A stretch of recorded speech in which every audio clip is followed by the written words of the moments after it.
Bonjour et bienvenue dans l'univers Éveil Bien-être. Je m'appelle Emélène et je travaille en restauration depuis plus de 18 ans. Guidée par mon intuition, j'ai récemment décidé d'embrasser une autre voie en retournant aux études pour devenir coach en respiration consciente.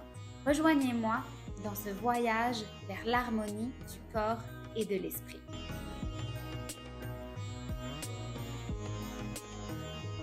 Pour cette deuxième vidéo, je voulais vous partager mon histoire un peu plus en détail. Donc, tout d'abord, moi, je suis née en Irak.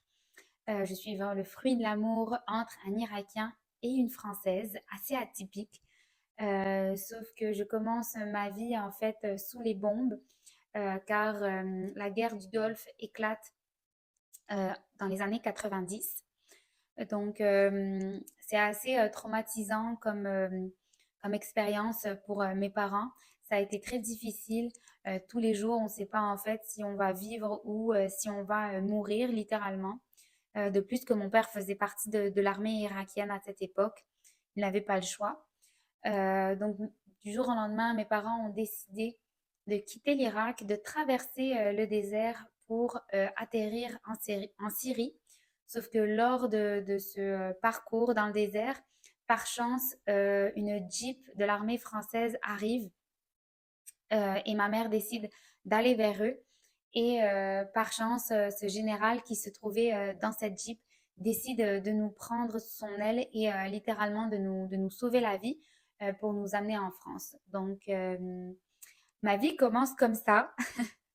Mais c'est quelque chose qui a été aussi inspirant pour moi, mais aussi pour ma famille, en se disant qu'on a une bonne étoile et que vraiment la vie vaut la peine d'être vécue et qu'il faut vivre chaque moment. Donc voilà ce que je retiens surtout de cette histoire et que tout est possible dans la vie.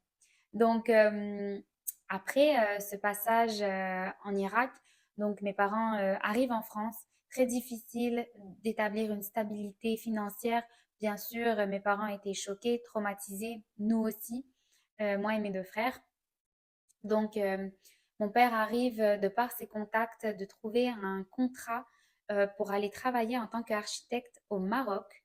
Donc, quelques valises et on débarque au Maroc, plus précisément à Casablanca.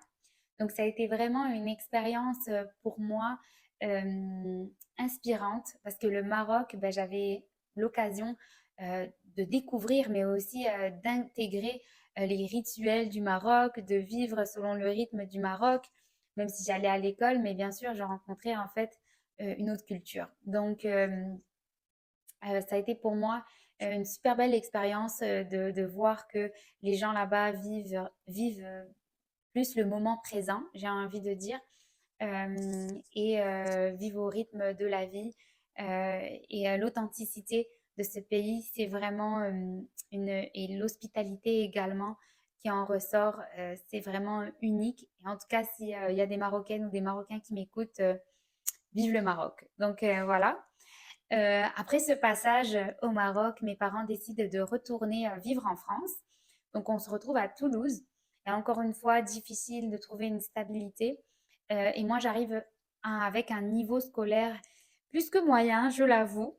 Et en fait, ça a été très difficile pour moi de bâtir une confiance en moi, de voir l'avenir avec un métier que j'allais aimer, avec un métier qui allait m'inspirer. Donc, ça a été très difficile. Et surtout, j'ai fait la rencontre en fait d'une conseillère d'orientation qui m'a encore plus gâché espoir en la vie. Euh, En fait, cette conseillère m'a dit, ben, tu ferais mieux de faire des études, sinon tu vas finir serveuse.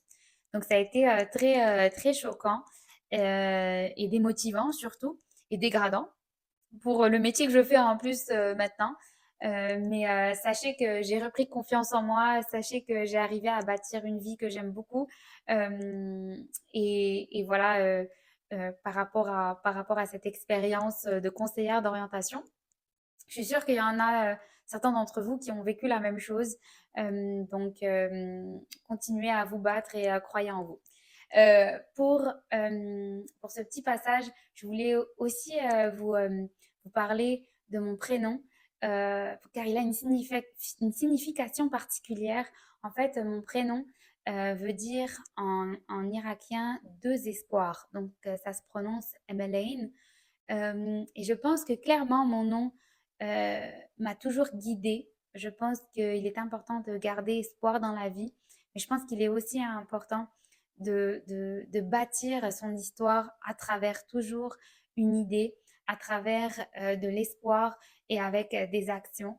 Donc, voilà pour la petite tranche de vie.